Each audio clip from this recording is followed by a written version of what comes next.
Hebreus capítulo 2, versículo 5. Nós vamos ler do versículo 5 ao 18. Hebreus 2, 5 a 18. A palavra de Deus diz assim: Pois não foi a anjos que sujeitou o mundo que há de vir, sobre o qual estamos falando. Antes, alguém, em certo lugar, deu pleno testemunho dizendo: Que é o homem que dele te lembres, ou o filho do homem que o visites? Fizeste-o por um pouco menor que os anjos, de glória e de honra o coroaste, e o constituíste sobre as obras das tuas mãos. Todas as coisas sujeitaste debaixo dos seus pés.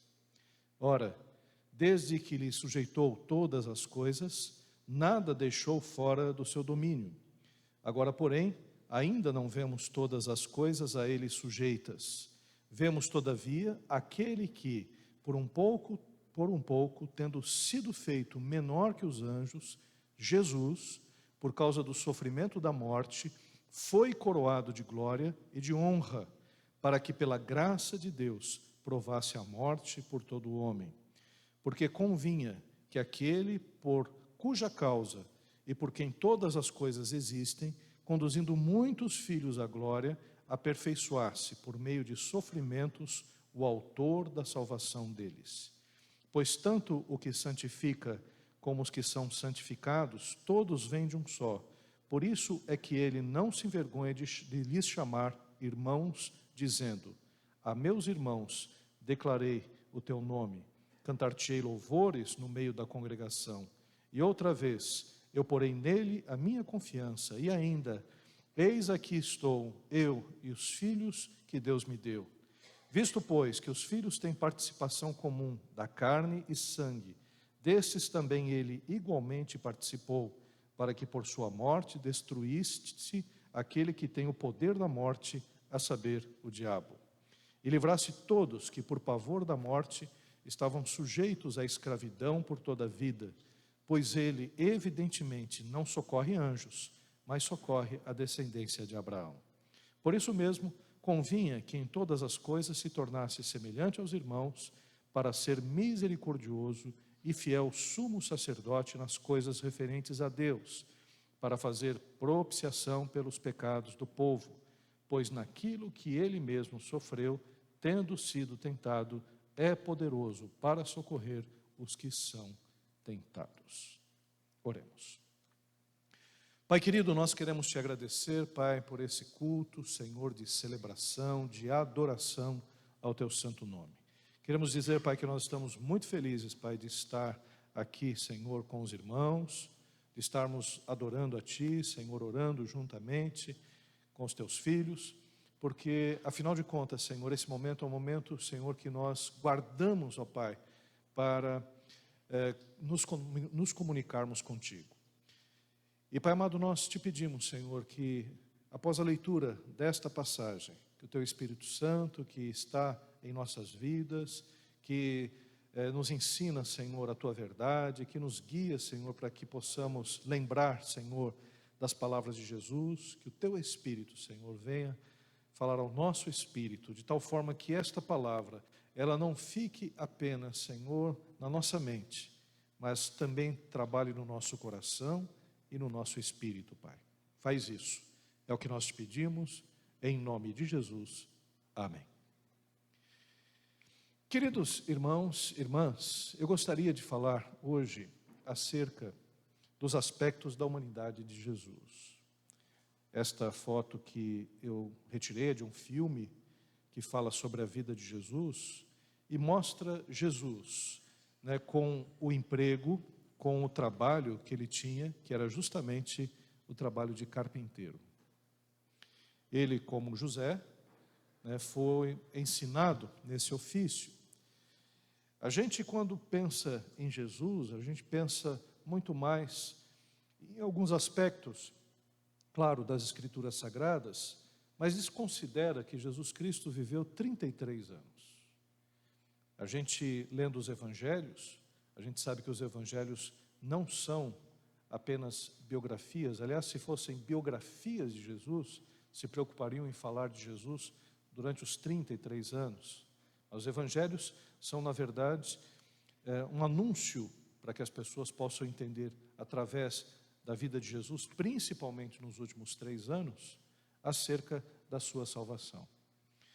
Mas a humanidade de Jesus, ela é muito interessante e importante que nós possamos entendê-la naquilo, evidentemente, que a Bíblia nos revela. Um dos conceitos mais difíceis de definição diz respeito à pessoa de Cristo.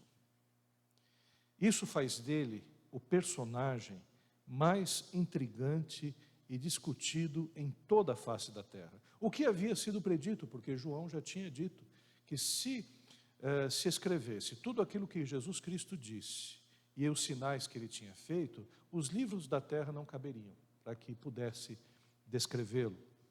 Eu acho que essa hipérbole de João é muito interessante e muito verdadeira, na verdade, porque hoje nós temos, todos os anos, muitos escritos sendo produzidos acerca de Jesus. Esse ano mesmo, nós tivemos e vimos algumas releituras e leituras de Jesus, daquelas que são das mais respeitosas. Eu tive a oportunidade de assistir um filme que eu recomendo, que é Os Dois Papas, que fala sobre a história, ou conta um pouco, né, da história do Papa Francisco e do Papa Bento XVI. E na figura do Bento XVI, o Bento XVI escreveu uma biografia sobre Jesus baseada nos evangelhos. Ele fez questão de não utilizar os livros dos pais da igreja, não utilizar o pensamento dos concílios católicos, ele fez só baseado nos evangelhos. É uma das melhores biografias que nós temos acerca de Jesus. Bíblica, muito boa.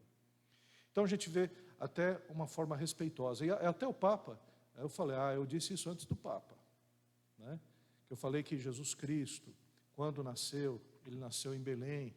E quando os magos do Oriente apareceram, eles não apareceram lá na manjedoura, apareceram na casa. E até 2 anos, Jesus Cristo podia já estar andando e falando já, quando os magos apareceram. E aí o Papa confirmou aquilo que eu disse, né? Papa bom esse, né? Que modéstia, né? Mas o fato é que é uma biografia respeitosa, biografia boa, muito boa. E o filme é muito bom, fantástico filme. E a questão das releituras, existem também as releituras blasfemas. Poxa, quem não se lembra, né, do ano passado, né, do filme que foi lançado, né, mostrando, por exemplo, um Jesus homossexual, né, que tinha um relacionamento com um outro sujeito, né, que na verdade era Satanás, disfarçado de homossexual também, que Maria seria uma mulher da vida, que José seria um idiota, né? Quer dizer, todo um filme em tom de comédia, né, dizendo e defendendo a liberdade de expressão, mas, no entanto, fazendo uma leitura desrespeitosa, que desrespeita a fé de milhões de brasileiros, milhões de pessoas, né? Então, foi uma das piores releituras da vida de Jesus que eu ouvi falar. Eu apenas li, não assisti. E, sinceramente, os comediantes que participaram desse trabalho, eu não consigo mais assistir nenhum tipo de trabalho deles. E olha que eu assistia, achava interessante algumas coisas que eles faziam, mas é como se ele mexesse com o pai da gente, mãe da gente. Aliás, mexeu, né, com o nosso Senhor, né? Então isso não estou dizendo, não estou falando para boicotar, você tem liberdade de fazer o que você quiser, mas para mim, é como se tivesse apagado uma lâmpada, tivesse apagado algo em relação àquela pessoa. Não desejo mal, a gente tem que orar até por aqueles que nos perseguem, né? Mas perdeu o brilho. E recentemente, no Carnaval, também uma releitura de Jesus, uma releitura do Carnaval da Mangueira, em que Jesus é apresentado como sendo o menino do morro, né? É apresentado como a transexual, apresentado como a mulher, numa leitura interessante, porque afinal de contas eles pegaram um texto do Evangelho que diz, né, que Jesus fala o seguinte, né, que fostes me visitar quando estava preso, deste-me de comer quando eu estava com fome, deste-me de beber quando eu estava com sede. E aí os discípulos perguntam, mas quando que nós fizemos isso? Quando vocês fizeram isso aos pequeninos. Então a Mangueira pegou esse texto e trabalhou no carnaval, dizendo que então Jesus pode ser visto no menor, na mulher, no trans, quando você ajuda uma pessoa que está oprimida. Uma leitura bem capciosa, porque afinal de contas, se existe uma coisa no carnaval em que as pessoas não estão de verdade interessadas, é em Deus. Então o carnaval soa falso, soa hipócrita. Num lugar onde as pessoas estão enchendo a cara, um lugar onde as pessoas pregam a licenciosidade, um local onde as pessoas estão exibindo seus corpos, grande parte deles nus, desnudos, chegar e dar alguma lição religiosa. É claro que ao mesmo tempo a gente percebe que a igreja falha muitas vezes. A igreja não é um local de pessoas perfeitas. Existem coisas muito sombrias acontecendo também no meio evangélico, nas lideranças, em alguns trabalhos, coisas que a gente fica muito preocupado, com medo de perceber, de ver, aquela ligação dos evangélicos com o governo, aquela ligação dos evangélicos com dinheiro, com muitas riquezas. Isso é uma ligação muito promíscua, que faz com que a nossa fé fique muito ligada aos poderes, aos governos, sendo que a gente tem que ser profeta, tem que ter autonomia, independência, para poder chegar e fazer a crítica bíblica correta a todas as instituições. Então existem coisas de fato sombrias acontecendo na igreja. Mas irmãos, né, as igrejas, grande parte delas, tem trabalhos sociais. São as igrejas que estão nas penitenciárias. Não é o carnavalesco que está lá pregando o evangelho nas penitenciárias desse país. Não é o ateu, é o cristão que está olhando para aquelas pessoas com misericórdia, para que as pessoas possam ser atendidas. São milhares de centros de recuperação que são dirigidos por cristãos que também foram libertos. O único trabalho na Cristolândia que tem uma eficiência, que tira as pessoas mesmo das ruas, é o trabalho da Cristolândia, de uma igreja batista que tem lá mais de 400 pessoas libertas. Então, às vezes se olha um lado da igreja, começa a dizer que a igreja tem esse aspecto da corrupção, mas não se percebe o outro também. E um detalhe, não precisa apontar o dedo dizendo que a gente é hipócrita, não é? Pode vir, sempre cabe mais um, porque nós somos pecadores mesmo. Temos muitos erros. Nós aqui estamos num hospital. Ninguém aqui é super crente. Ninguém tem uma capa, né, um distintivo super cristão, super evangélico, né? Aquele defensor dos frascos e dos comprimidos, né? Ninguém tem essa característica aqui dentro. Todos nós somos muito falhos. Estamos aprendendo com Cristo Jesus. Então, as releituras que são feitas estão aí, as leituras e releituras de Jesus. Eu comprei um livro, por exemplo, de um sujeito que disse que Jesus tinha vivido na Índia, né? Meu Deus, eu vou ler esse texto, né? Um absurdo.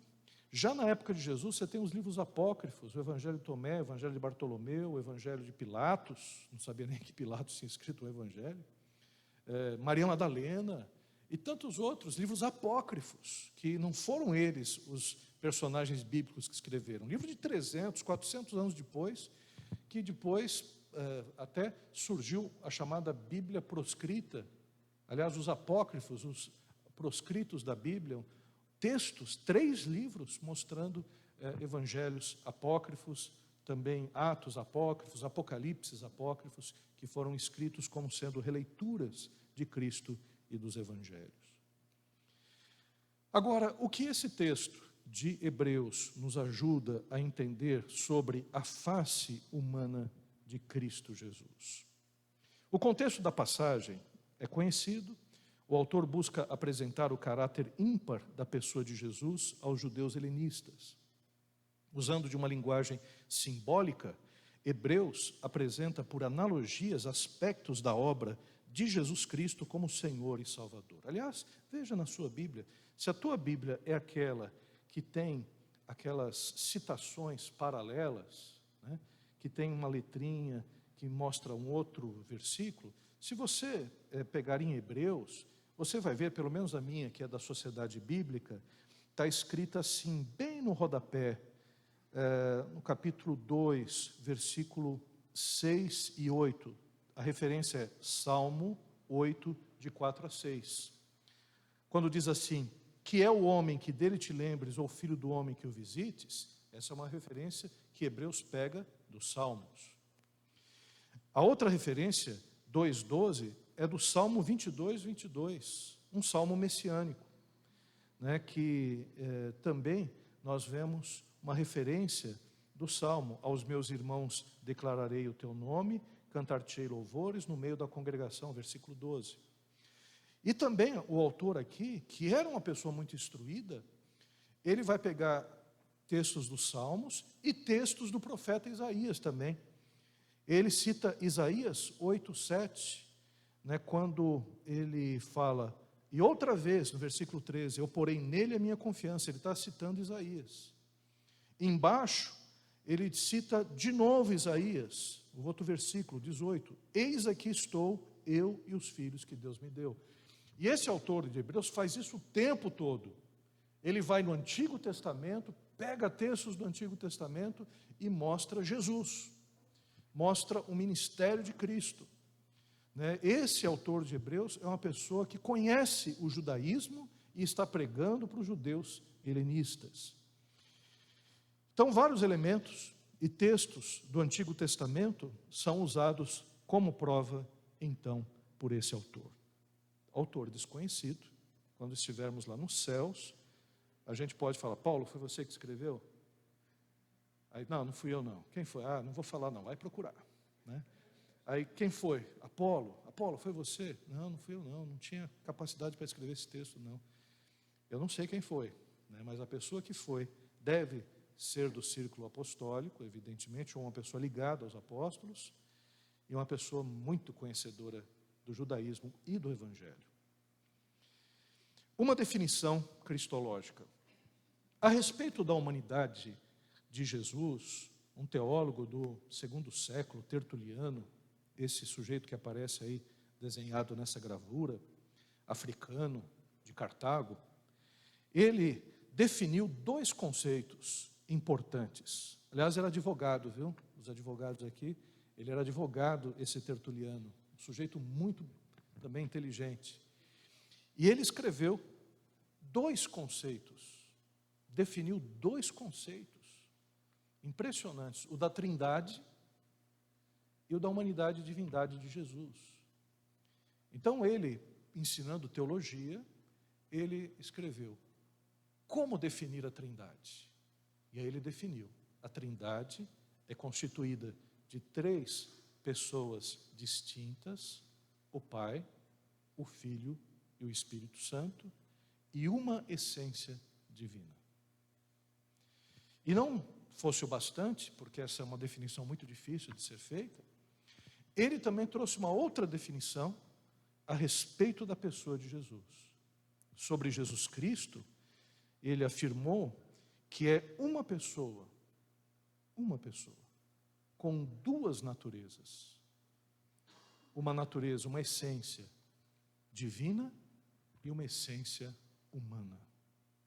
Irmãos e irmãs, isso foi tema de pelo menos uns 7 concílios da cristandade. Os 7 primeiros concílios da cristandade foi só para definir como funcionava a Trindade e como era Jesus. A respeito da pessoa de Jesus, o pessoal pensou, não, Jesus então tem um corpo humano e um espírito divino. É como se ele tivesse um vasilhame, né? O corpo humano seria apenas um vasilhame e o pensamento de Jesus fosse apenas divino. Aí algumas pessoas disseram, não. Tem hora que Jesus Cristo disse acerca do final dos tempos, que ele não sabia quando seria o final dos tempos. É característica humana. Tem um momento de Jesus também que ele disse, tenho fome, tenho sede. Isso são características de pessoas humanas. Aliás, tem um texto que diz que a alma de Jesus se entristeceu até a morte. Isso é uma característica humana. Então, havia humano em Jesus. Alguns até pensavam que Jesus Cristo, ele era um homem até os 30 anos, e aí quando foi batizado, o Espírito de Deus veio sobre ele e eliminou o humano. E a partir dali era só divino. Irmãos, vocês não imaginam as discussões que foram feitas. Quantos grupos heréticos chegaram? Tinha um grupo, por exemplo, que dizia, não, Jesus Cristo foi criado por Deus, ele é apenas uma criatura de Deus, a maior delas, mas uma criatura de Deus. Tem até hoje grupos cristãos que não acreditam na divindade de Jesus. Agora, vendo a Bíblia, a única coisa que nós podemos afirmar, lendo a palavra de Deus, é que Jesus Cristo, a arrepio dos matemáticos, Jesus Cristo era 100% homem e 100% Deus. Então, nele havia a totalidade desses 2 aspectos, que matematicamente para a gente teve até gente pensando, Jesus é um híbrido, é um semideus. Não tem o Hércules, que Zeus teve uma relação com uma sacerdotisa e nasceu Hércules. Ele é meio Deus, meio humano, um ser híbrido. E aí, lendo os textos bíblicos, essas definições da mitologia, das pessoas não cabiam. Chegaram apenas à conclusão de que Jesus Cristo, o humano em Jesus Cristo, funcionava totalmente, plenamente, e o divino também em Jesus Cristo, ele não utilizou as suas prerrogativas, porque a Bíblia diz que ele se esvaziou da sua glória, quer dizer, ele não utilizou as prerrogativas divinas enquanto estava aqui, vivendo como um homem, mas, no entanto, nunca deixou de ser Deus. Difícil isso, pastor, isso é muito complicado. É mesmo. Puxa, como é complicado isso. Mas vamos entender até por que isso aconteceu. A Bíblia revela que Cristo se encarnou tomando a natureza humana, esvaziando-se, mas não aniquilando a sua natureza divina. O que esse texto que nós lemos, que não é um texto fácil, eu acho que quando a gente começou a ler, a gente já se perdeu no meio da leitura, nos ensina. Vamos dividir esse texto. A humanidade de Jesus, ele recupera o domínio perdido pelo homem. Nos primeiros textos que nós lemos, os primeiros versículos, diz que Deus fez o homem um pouco abaixo dos anjos, dando a ele autoridade, constituindo o homem como coroa das suas mãos, sujeitando todas as coisas aos seus pés, mas infelizmente o homem perdeu isso. No momento em que o homem pecou, no momento em que no jardim do Éden, tanto o homem quanto a mulher se afastaram de Deus, ele perdeu isso. Nós não temos agora controle sobre a natureza. Essa noite,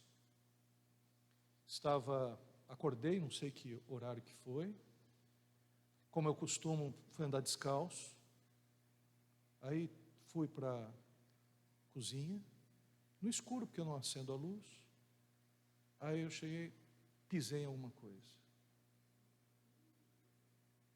Aí foi uma coisa esquisita, uma sensação ruim.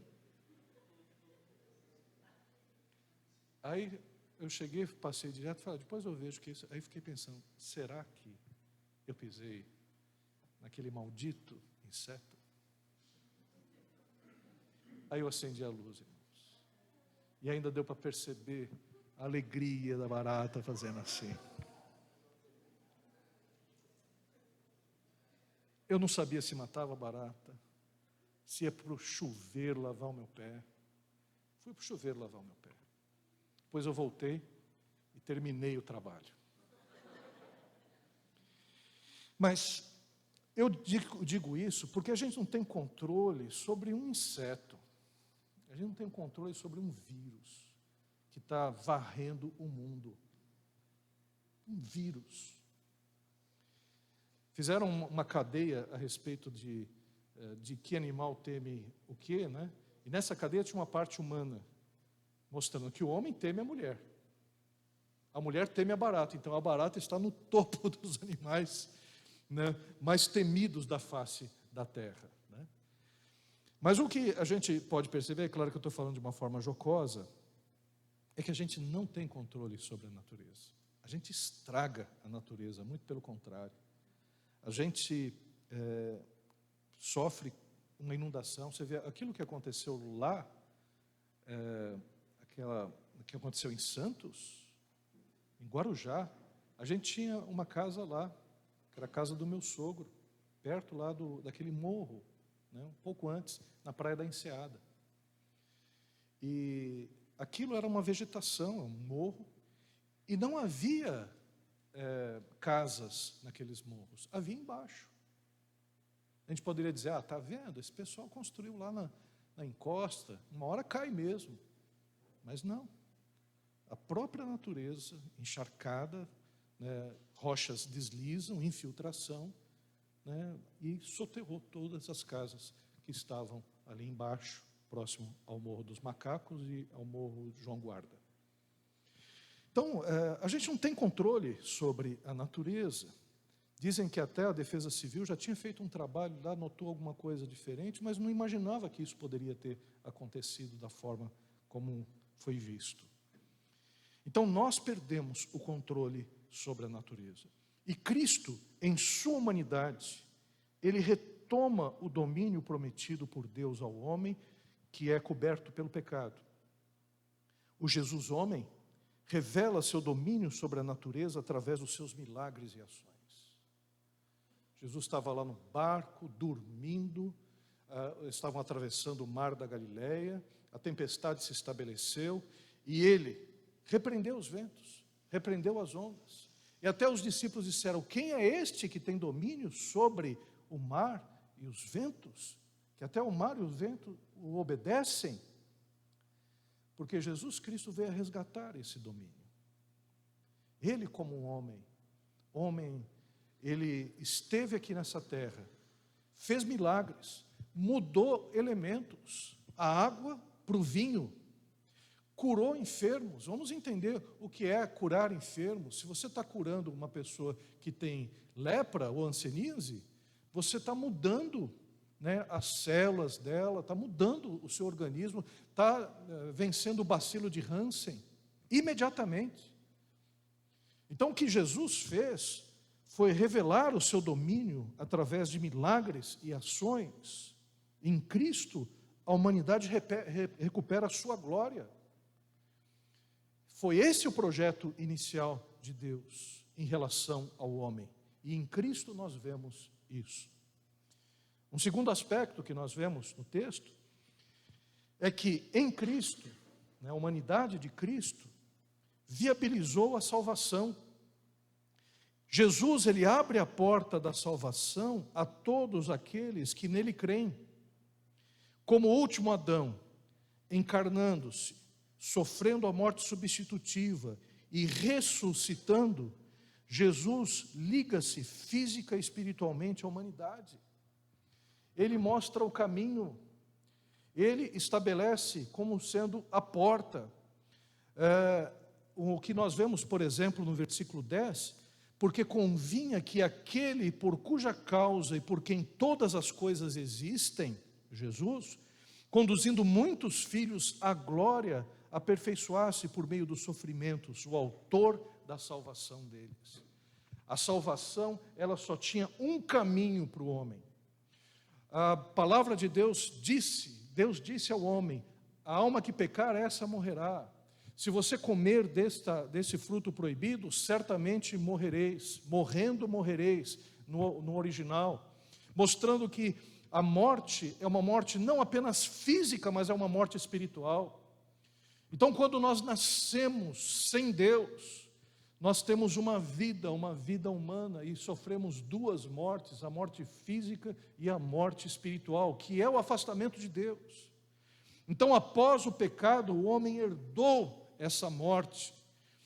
E só havia um jeito de que essa situação se resolvesse: se o homem não houvesse pecado.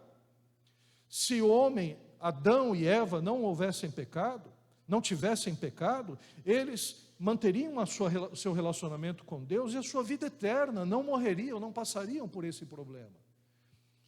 E Deus que não mente, Deus que não é o homem que minta e nem o filho do homem para que se arrependa, Ele chegou e disse para o homem e para a mulher: se vocês comerem do fruto proibido, do fruto da árvore do conhecimento do bem e do mal, vocês vão morrer. E o homem fez isso. Então a condenação chegou ao homem. Ou a condenação de Deus foi à mulher, dizendo: olha, agora você vai ter dores de parto, você também vai ter o desejo pelo seu marido, e ele te dominará. Foi ao homem dizendo: olha, maldita é a terra por sua causa, a terra vai produzir espinhos, vai produzir abrolhos, e você vai comer o pão com seu suor. O trabalho não vai ser mais um trabalho bom, vai ser um trabalho alienante, um trabalho difícil. Então acabou, a maldição do pecado se estabeleceu na humanidade. E Jesus Cristo, se fazendo homem, Ele pagou o nosso preço. Ele se tornou o último Adão. O homem que faz o trajeto contrário. Se o homem, ele esteve no jardim do Éden, cercado de tudo que era do bom e do melhor que Deus havia oferecido, ele acabou pecando e se afastando de Deus, sendo expulso do jardim, e agora construindo uma história de dores e aflições. Deus, na sua misericórdia, constrói agora uma história da salvação, já prometendo para Eva, aliás, isso foi com a serpente, né? Dizendo que a serpente iria rastejar, e Deus, o inimigo, Satanás, e que da semente da mulher viria aquele que pisaria na cabeça da serpente, e esta lhe feriria o calcanhar. Claro que estava falando a respeito da cruz. Na cruz Jesus Cristo teve a vitória, mas custou o seu sacrifício ali na cruz do Calvário. Então se constrói uma história da salvação. E essa história da salvação se torna plena em Cristo Jesus, o último Adão, que agora vai desfazer aquilo que o outro Adão não fez. Adão e Eva estavam no paraíso e o inimigo os tentou e eles caíram. Jesus Cristo, antes de começar o seu ministério, fica 40 dias no deserto, jejuando, e o inimigo aparece para ele, tentando, dizendo que iria dar todos os reinos dessa terra, queria dar poder a ele, que ele poderia também saciar a sua fome. E Jesus Cristo, ele venceu a tentação no deserto, com as condições desfavoráveis, e foi vivendo. E o texto fala que Jesus Cristo viveu sem pecado. Passou pela infância, passou pela adolescência, passou pela juventude, estava na juventude, porque quem tem 30 anos aqui, levanta a mão, 33, 33, Ricardo aqui levantou a mão, oh meu Deus do céu, mas quem tem de 30 a 33 aqui, confessa, a tua idade Jesus Cristo tinha, né? Mais ou menos. Então o que nós podemos perceber, Jesus Cristo, ele obedece a todas as coisas. Eu fico pensando até, uma criança obediente, um adolescente obediente, né? Um jovem, né, que deu a sua vida, quer dizer, Jesus Cristo passou por todas as etapas, revertendo a maldição que Adão e Eva legaram para a humanidade. Se por Adão e Eva entrou o pecado no mundo, através de Jesus Cristo entra a justiça de Deus. Ele se faz justiça.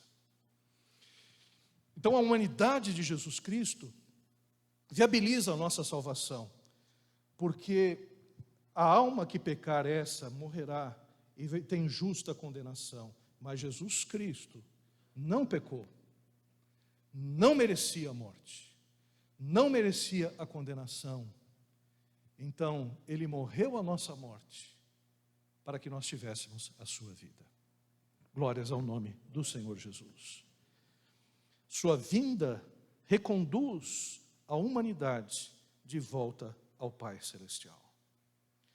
A humanidade de Jesus também desarma Satanás e nos livra da morte. Nós vemos que estávamos mortos para Deus por causa dos nossos delitos e dos nossos pecados.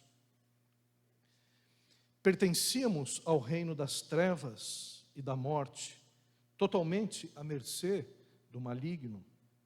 E Cristo torna a maldição do pecado, da morte e do senhorio de Satanás hoje em nossas vidas sem efeito.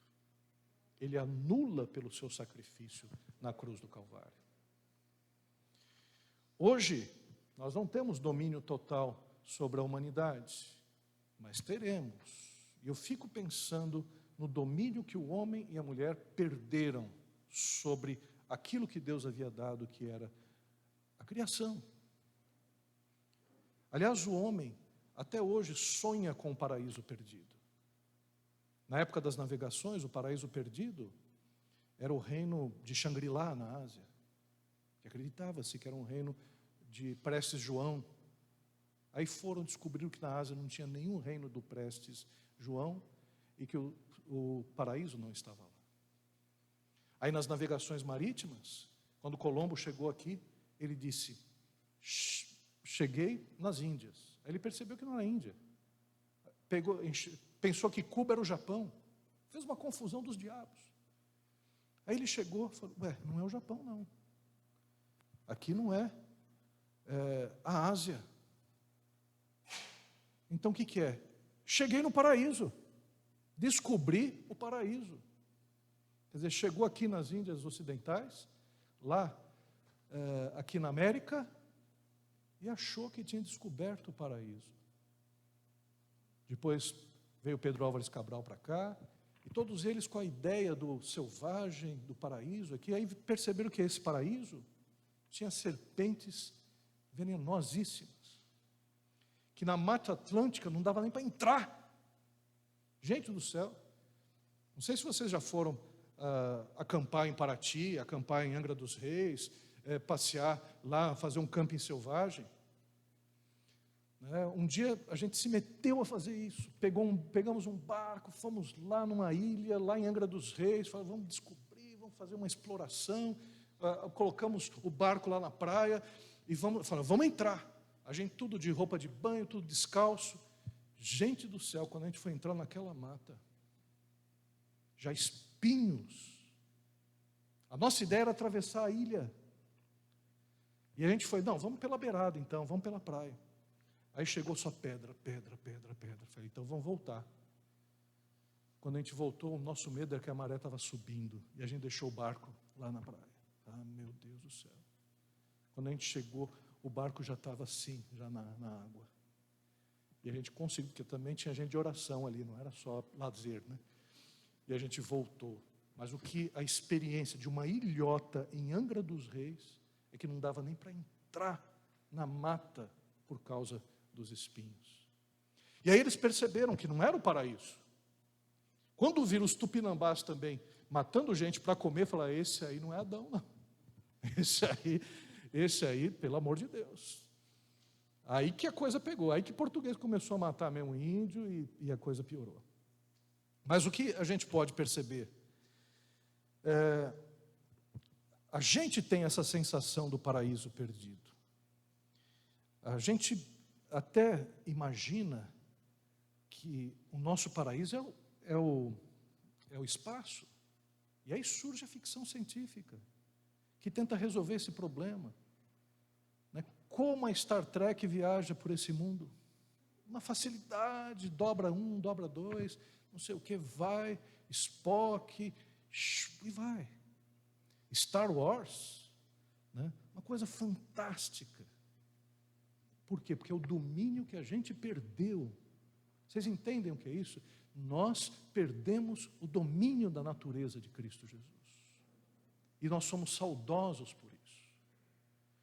Além de perder, evidentemente, esse domínio, nós podemos perceber, né, que perdemos também a batalha para Satanás, para a morte, perdemos a batalha para o pecado, e Cristo veio morrer no nosso lugar.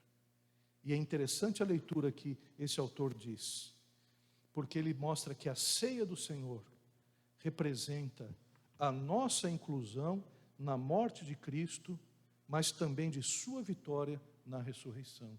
Porque quando nós estamos participando da ceia, nós não estamos apenas lembrando do sacrifício de Cristo, nós estamos celebrando porque nós vencemos Satanás, vencemos o mundo e vencemos o pecado. Poxa, que bênção. Glórias ao nome do Senhor Jesus por conta disto.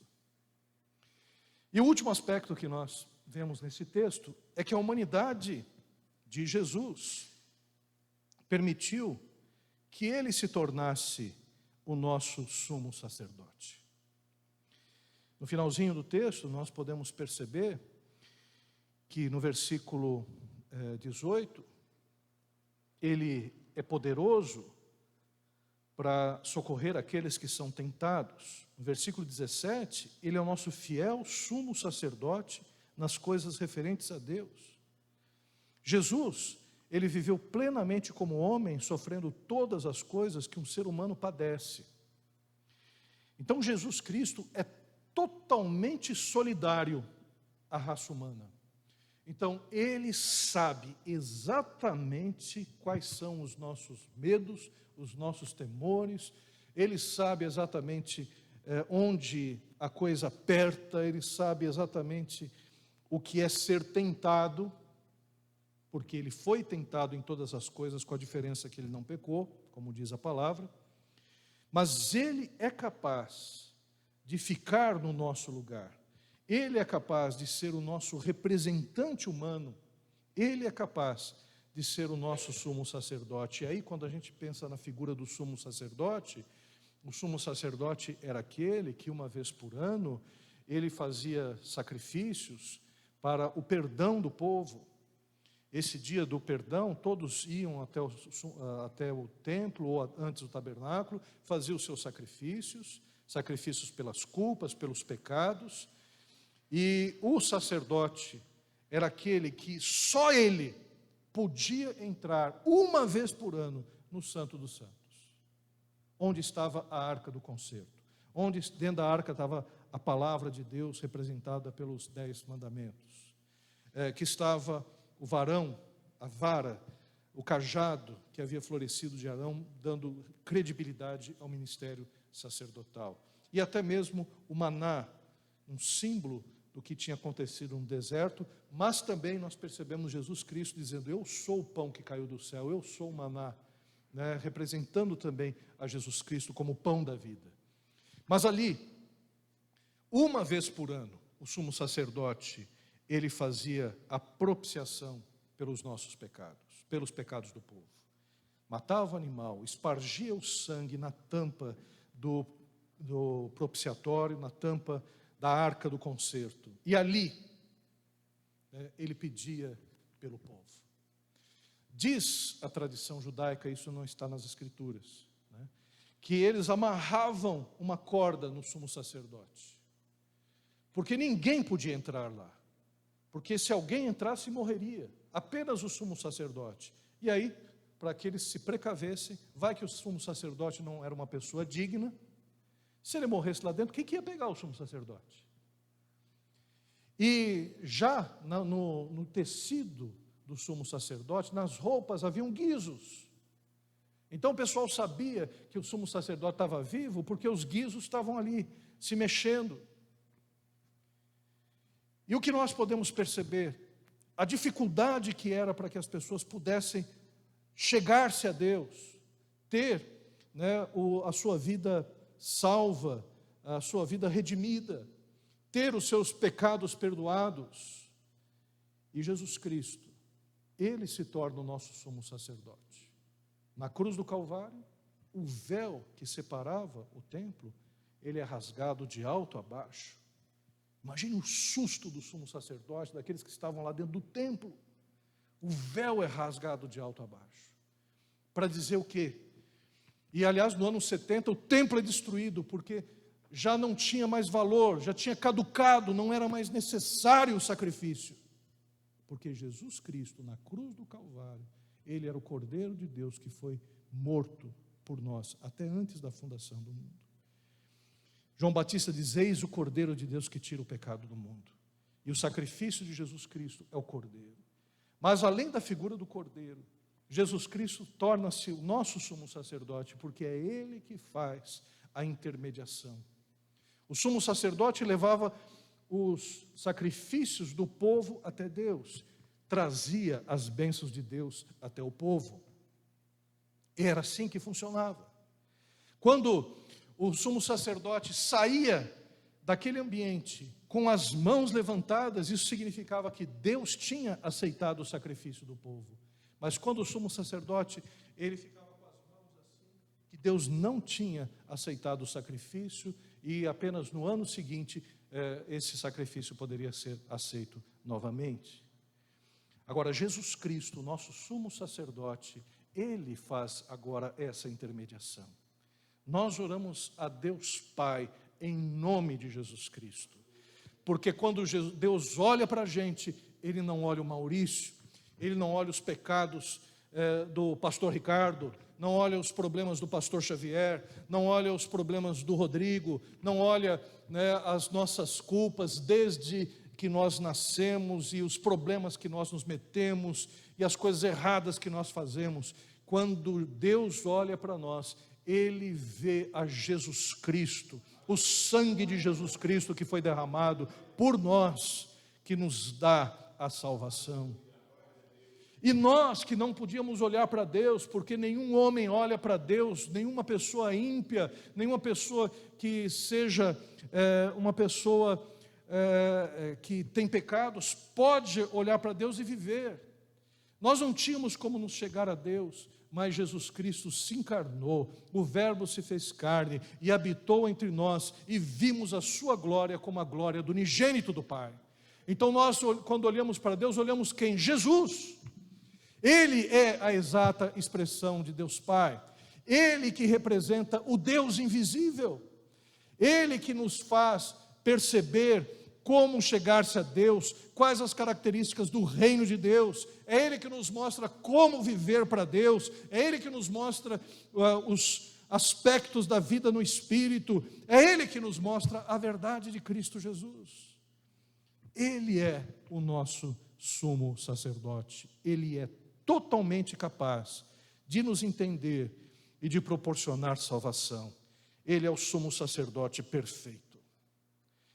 E ainda pensando em Cristo, no Isaías 53 fala a respeito do servo sofredor, que Jesus Cristo, Ele tomou sobre si todas as nossas culpas, todos os nossos pecados, e o castigo que hoje nos traz a paz, caiu sobre Ele, e pelas suas pisaduras nós fomos sarados.